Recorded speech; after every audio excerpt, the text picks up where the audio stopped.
ចា៎នេះគឺជាម៉ាស៊ីន PC បៀរបស់ភ្ញៀវគាត់យក CPU i7 ចំណុចទី13 motherboard GB B760M ដែលមាន Wi-Fi និង Bluetooth មកស្រាប់ graphic card GB RTX 57 Eagle OC 12G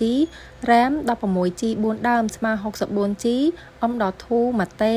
មាន case មាន fan air cooler និង power 750W ដូច្នេះបើអ្នកទាំងអស់គ្នាត្រូវការបៀម៉ាស៊ីនអាចឆាតមកបានតាម Facebook page H1 Gear Commenter ឬលេខ Telegram លេខ 07399678